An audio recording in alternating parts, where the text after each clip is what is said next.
Hey everyone! So today I'm going to do my very first kiln unloading video.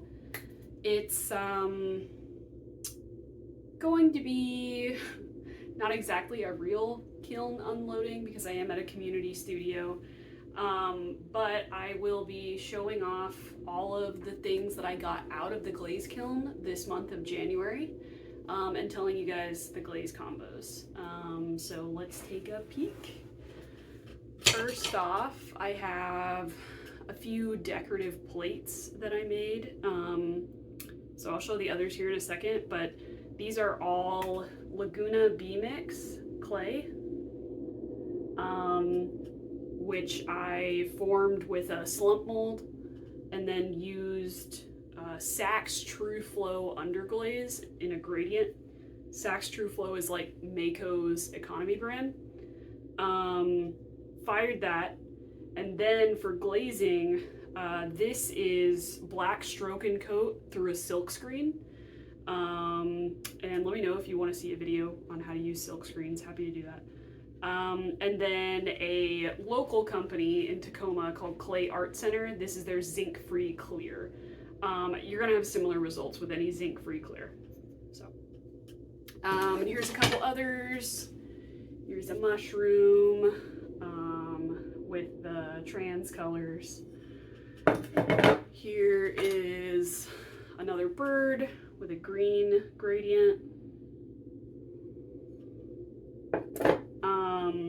And those were all done the same way with the Saks True Flow underglaze and black stroke and coat for the silk screen and a zinc-free clear on top.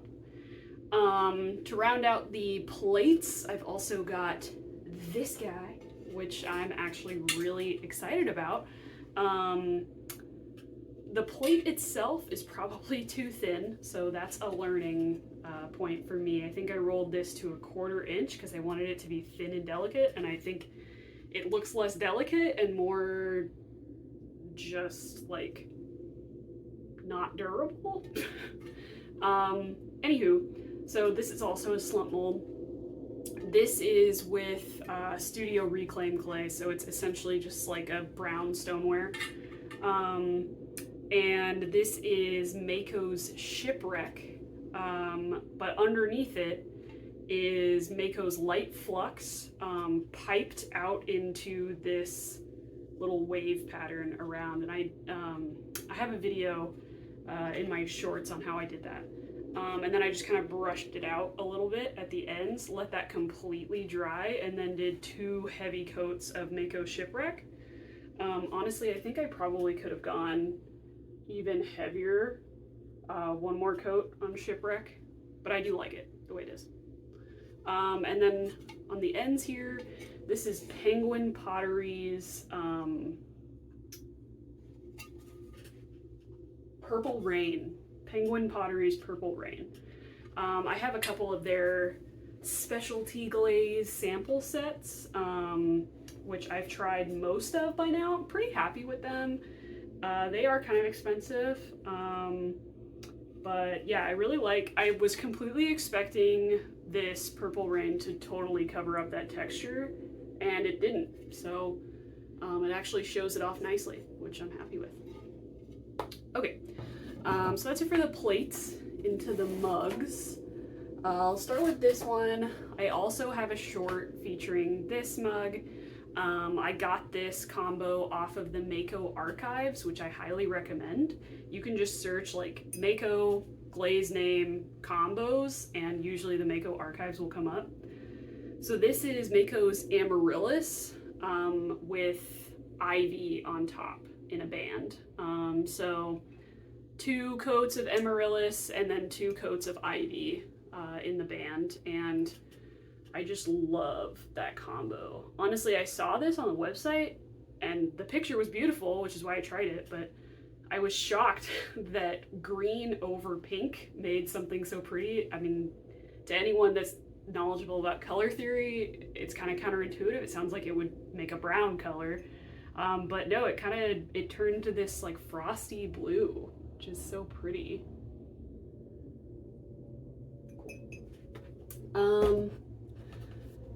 this guy is oatmeal, 3 coats of heavy oatmeal in a band right here. And then Mayco's, that's Amaco oatmeal, and then Mayco's peppered plum, which has these little crystals just like the last mug. And 2 coats of peppered plum on top. On the inside is Spectrum's Pearl White, Pearl White's kind of one of my favorites to put on the inside. I'm a little scared of putting it on the outside because I've had some pretty serious running with that one. It's in their floating series and she floats. But yeah, this kind of made like a volcanic sort of ombre, which I like. I thought that the oatmeal was going to be more prominent. I think next time I might do the oatmeal on top if I was going to do this again. And kind of get more of, I think that would give me more consistent yellow to red. But also, glazes don't ever go how I think they're going to go, so I'll just have to try it, I guess. Okay, and lastly, I have a set of 3 of these mugs that are a bunch of glazes, too many glazes, honestly. But I will show them out to you in stripes. So I did this in, these are overlapping stripes on the way down. So this is Coyote's Unicorn, then Spectrum's Kimchi, then